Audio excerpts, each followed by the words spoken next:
अब हम exercise first है उसका जो एग्जाम्पल है उससे पहले दिए हुए वो सोल्व कर रहे हैं। देखियो पहला उदाहरण है जो को काल आपा गुणनखंड विधि पढ़ी है वो आधारभूत प्रमेय पढ़ी अंक गणित की बी को प्रयोग किया वह बिन किया काम में ली जाए वह चीज है। प्रश्नावली का क्वेश्चन सोल्व करवाऊँ पहले अपना उदाहरण देखा। पहला उदाहरण है कि संख्याओं 4 की पावर n पर विचार कीजिए। अगर कोई संख्या 4 की पावर n है यानी n एक क्या है प्राकृत संख्या है। आपको पता है प्राकृत संख्याओं के बारे में अपन पहले पढ़ चुके हैं। प्राकृत संख्या 1 से स्टार्ट होती है, उनमें जीरो शामिल नहीं होता क्योंकि 4 n अगर जीरो होगा तो 4 की पावर जीरो होगी। और आपको पता है कोई भी संख्या भी की अगर पावर जीरो हुआ है तो भी को मान हमेशा क्या हुआ है घात जीरो हुआ तो एक आवे। काल आपा पढ़िया n एक प्राकृत संख्या है। जांच कीजिए कि क्या n का कोई ऐसा मान है जिसके लिए 4 की घात n अंक शून्य पर समाप्त यानी जीरो पर समाप्त होता है। क्वेश्चन में ये पूछा हुआ है कि 4 की पावर n इको कोई n को कोई अनुमान है कि जका ने अगर 4 n की जगह लिखा फिर इन सोल्व करा पा तो वो जीरो पर आ रुके। जी n को मान आपा 1 ले लियो तो 4 की पावर 1 है तो 4 है उत्तर। अगर n को मान आपा 2 ले लियो तो 4 की पावर 2 है तो 4 की पावर 2 को मान कर तो वह 16 है तो 6 पर रुकियो। या कोई इवन भी मान हो सके कि जिसको लास्ट में 4 जीरो पर रुके। अपन ये चीज को अगर कोई भी संख्या का लास्ट में जीरो है तो भी हम 5 को भाग जाए। कोई भी संख्या का लास्ट में अगर 5 बार जीरो है तो बम बिम में ही 5 को भाग जाए और संख्या में कौन जाए। तो अगर जीरो आ रहे तो बिम 5 को भाग तो जासी जासी। 5 एक अभाज्य संख्या है। काल आपा पढ़िया कि अभाज्य संख्या कौन कौन सी हुए। 5 एक अभाज्य संख्या है। अगर 4 की घात n है n को कोई मान हो सके जटे n प्राकृत संख्या है। n प्राकृत संख्या मतलब n का मान 1 2 3 4 5 6 से कुछ लिखा जा सकता है। सिर्फ जीरो और माइनस और बट्टा वाला नहीं लिखना है। तो 4 का जब आप अभाज्य गुणनखंड करा इका टुकड़ा करा तो बम में कटे ना कटे अभाज्य संख्या 5 भी आनी चाहिए। अगर संख्या 5 आ रही है तो हो सके कि आ खटे ना को मान जो समाप्त हुआ वो जीरो पर हो सके। अगर 4 की पावर n है इको ऊपर n की जगह 1 2 3 4 5 कुछ भी लिखा और फिर इन हल करा तो एक संख्या का मान अगर लास्ट में जीरो आवे तो भी 5 को भाग जाणु चाहिए। और कोई भी संख्या 5 को भाग कर जैसी जब भी संख्या का अपना गुणनखंड करा और बम 5 भी आणु चाहिए। जबकि अपन इस चीज को बेर है कि अगर अपन 4 का गुणनखंड करा तो 2 गुणा 2 आवे। अगर की पावर कितनी हो 1 है तो आ जैसी 4 की पावर 2 है तो ए 2 को ऊपर पावर 2 2 आ जैसी यानी 2 बार और बढ़ जैसी 4 की घात 2 है जबकि 2 गुणा 2 गुणा 2 गुणा 2 जैसी 16। लेकिन 2 के अलावा और कुछ आ रही को नहीं। 5 तो इन खटे ही को नहीं आ रही को मतलब 5 नहीं आ रही है तो इन आप हल करसिया n की जगह कोई भी मान रख दो तो हल करसिया तो बार लास्ट में जीरो पर जार समाप्त को नहीं हुआ। अगर 4 की बात 3 है तो 4 गुणा 4 गुणा 4 आज 64 पे तो 4 पर जार खत्म हुए हैं। मतलब वो 4 पर समाप्त हो रही है 6 पर हो रही है 4 पर यही आगे आगे आए जैसी। लेकिन जीरो को नहीं आवा क्यों क्योंकि 4 का अभाज्य गुणनखंड करे अब हम 5 कटे आ रही हुई को नहीं। इसलिए 4 की घात n है इसके लिए n को कोई भी मान उनको नहीं हुआ जगह के ऊपर आज जीरो पर जार समाप्त हुआ है। ठीक है। यदि 4 की पावर n के किसी मान के लिए शून्य पर समाप्त होगी तो वह 5 से विभाज्य होगी यानी उसमें 5 का पूरा पूरा भाग जाएगा। 4 की घात n के अभाज्य गुणनखंड में 5 आना चाहिए। अगर 4 की पावर n का अपन टुकड़ा करा अभाज्य गुणनखंड करा तो हम कटे ना कटे 5 भी आणु चाहे। 4 की घात n का गुणनखंड के उसी 2 गुणा 2 यानी 2 की घात 2 और n है तो 2 की घात 2n उसी यानी कि अभाज्य गुणनखंड में 2 के अलावा क्यों को नहीं आवा। 4 की घात n के अभाज्य गुणनखंड में केवल अभाज्य संख्या 2 ही आ सकती है। इसलिए कोई भी n का मान ऐसा नहीं है जिसके लिए 4 की घात n जीरो पर समाप्त होगी। ऐसे 4 की घात n के लिए 6 की घात n के लिए 5 की घात किसी के लिए भी पूछ सकता है। अगर 6 की घात खातर पूछे तो अपन 6 का टुकड़ा कर देख ले। 5 की खातर पूछे तो 5 का कर ले। 7 की खातर 7 का कर लिया। 8 की खातर पूछे तो 8 का कर लिया। अगर बाका अभाज्य गुणनखंड का मान खटे 5 आ रहे हो तो वह जीरो पर जार समाप्त तो सी अगर नहीं आ रहे हो तो कोई नहीं हुआ। ठीक है। अगला उदाहरण है उदाहरण नंबर 2। संख्याओं इसमें गुणनखंड विधि लगेगी जो कल हमने पढ़ी थी आधारभूत अंकगणित की प्रमेय जबकि का माय अफा ने यहाँ पढ़ियो कि कोई भी भाज्य संख्या है बिना अफा अभाज्य संख्या का गुणनफल के रूप में लिख सका। संख्याओं 6 और 20 के अभाज्य गुणनखंड विधि से HCF और LCM ज्ञात कीजिए। कल हमने पढ़ा था कि अभाज्य गुणनखंड विधि है जिसकी HCF और LCM निकालवा के काम में आवे। सौ पहले अपना 6 का 6 एक भाज्य संख्या है, का अभाज्य गुणनखंड करसा तो 6 का मान सौ पहली एक अभाज्य संख्या 2 है, सौ छोटी जिसकी कोई भाग जाए 2 को भाग 6 में 3 बार जाए, 3 में फिर 3 को भाग जाए 1 आगो, 1 में तो 6 को भाग जाए, तो 6 का अभाज्य गुणनखंड के उसी 2 गुणा 3 गुणा 1। अब थारे दिमाग में उसी की 1 लिखने की क्या जरूरी है, क्योंकि 1 ने गुणा करा कोई भी संख्या हो तो 22 संख्या आवे, गुणा में कोई फर्क नहीं पड़े। लेकिन जब आप HCF लिया तो अपने की जरूरत पड़े। कई बार क्या हुआ कि दो संख्या का गुणनखंड के माय कोई भी चीज कॉमन को नहीं आवे, कोई भी चीज एक जैसी को नहीं आवे, तो बिना अपना जल्दीबाजी में HCF को 0 लिख दें कि क्यों को मिल रहा, जबकि कोई भी दो संख्या को HCF 0 को नहीं हुआ है, क्योंकि बाका माय कुछ भी कॉमन नहीं आवा। तो एक तो यहाँ है ही जो को कॉमन आसी, क्योंकि एक को भाग तो सारी संख्या में जाए। ये यहाँ 20 का गुणनखंड कर 2 को भाग दियो 10 आया, 10 में दोबारा 2 को भाग दियो 5 आया, 5 में सिर्फ 5 को ही भाग जाए 1 आयो, तो 2 गुणा 2 गुणा 5 गुणा 1। 6 का गुणनखंड होगा 2 गुणा 3 गुणा 1। 20 का होगा 2 गुणा 2 गुणा 5 गुणा 1। एलसीएम है, एलसीएम क्या हुआ कि जक्का भी अभाज्य गुणनखंड है, बाकी जकी सौ बड़ी घात हुआ बा अपन लिखनी हुआ। तो एक हमारे 2 की घात इम तो 1 बार है, इम 2 की घात 2 बार है, तो अपन कितनी बार लिखना पड़ती 2 बार। 3 की घात इम तो 0 है, इम 1 है, क्योंकि इम तो 3 है ही कौन, तो 3 एक बार लिख लियो। 5 की घात इम तो 1 है, इम 0 है, तो 5 एक बार लिख लियो। अन दोनों अन सारा गुणा कर दो, 2 गुणा 2 यानी 4, 4 ती 12 और 12 पंजो 60। तो 6 और 20 को जो एलसीएम है वो की है 60 है।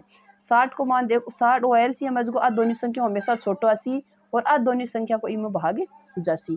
बात रही एचसीएफ की, एचसीएफ है जो कि अभाज्य गुणनखंड संख्या हूँ हम जो कि सौ कम घात की संख्या हुआ बा लिखी जाए, जहाँ 2 इम भी है इम भी है, लेकिन इम तो घात 2 है, 2 की 2 बार है, इम 1 बार है, तो आप 1 बार ही लिख जा। ठीक है, अब 3 इम तो है लेकिन इम है ही को नहीं, मतलब 0 है की घात तो आप है ही को नहीं जो को लिख जा, तो इम लिखा ही को नहीं। 5 इम को नहीं तो ओ भी को लिखा, मतलब दोनों में होना चाहिए। 1 इम भी है इम भी है, तो 2 गुणा 1 2, यानी एचसीएफ क्या आगो 2 आगो। ठीक है, अब एक सूत्र है ए आपा अभाज्य गुणनखंड विधियों कर कर देख लिया। सूत्र वो है कि अगर कोई दो संख्या देड़ी हुए और बम HCF LCM, देखो चार चीजें हैं, HCF LCM और दो संख्या मान लो A और B है, और दो संख्या खातर ये 3 या 4 खातर को नहीं है, तो ए चार चीज दिएड़ी अमो अगर अपन कोई भी 3 चीज दिएड़ी हुआ, कोई सी भी 3, चाहे दो संख्या एक HCF दे दो, चाहे दो संख्या LCM दे दो, चाहे HCF LCM दोनों और एक संख्या दे दो, तो अपन एक जगह चीज बच्चा चारों भी निकाल सका। सीधो सूत्र के है किन्हीं दो धनात्मक पूर्णांकों A और B के लिए HCF और LCM सूत्र है, जबकि दो संख्याएं A और B बाको HCF और बाको LCM है, बन दोनों गुणा कर दो। दो संख्या को HCF और LCM को जो गुणनफल है वो बद दोनों संख्या का गुणा के बराबर ही आसी। और इस चीज ने ध्यान रखियो, वो सूत्र सिर्फ और सिर्फ दो संख्या का माई लागू हुआ है, दो अगर ज्यादा संख्या को आप HCF या LCM निकाल रहे हैं तो हम वो लागू को नहीं हुआ है।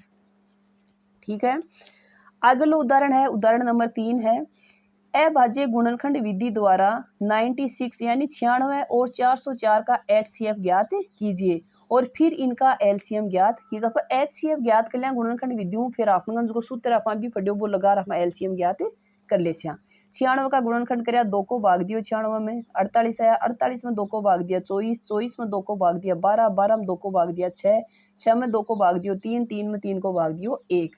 अगर कोई ने भाग डायरेक्ट का नहीं देने वाले है तो तेरी रफ कॉपी में भाग दे देर भी लिख सको, इन गलत मत करो, क्योंकि एक भी भाग गलत होगा तो पूरा गलत हो जैसी। 404 में 2 को भाग जाए 202 बार, 202 में 2 को भाग दिया 101। 101 भी एक अभाज्य संख्या है कि 101 के अलावा और कोई भी संख्या को भाग को नहीं जाए। तो 96 का गुणनखंड अपन लिख दिया ए हज का ठे ए लिख दिया अपन 96 का गुणनखंड ए ई जगह। ठीक है, 404 का गुणनखंड लिख दिया एरिया। HCF चाहिए तो HCF तो सौ कम घात की लिखी जाए, यानी कॉमन आवाज कोई 2 इम भी है इम भी है लिख दियो एक बार, दोबारा भी 2 इम भी है इम भी है लिख दियो। कहने का मतलब वो है कि 2 इम तो 5 बार और इम 2 बार हो, तो अपन जो कम बार है वो लिख तो 2 बार लिख दियो। इक हमारे और कोई चीज को मिल रही 101 है लेकिन इम को नहीं, इम 3 है लेकिन इम को नहीं, और एक ये बचा 1। अन गुणा कर दो, 2 ने गुणा कर 2 गुणा 4, 4 ने 1 को गुणा करो 4। आ दोनों संख्या को 96 को और 404 को जो HCF है वो 4 आगो।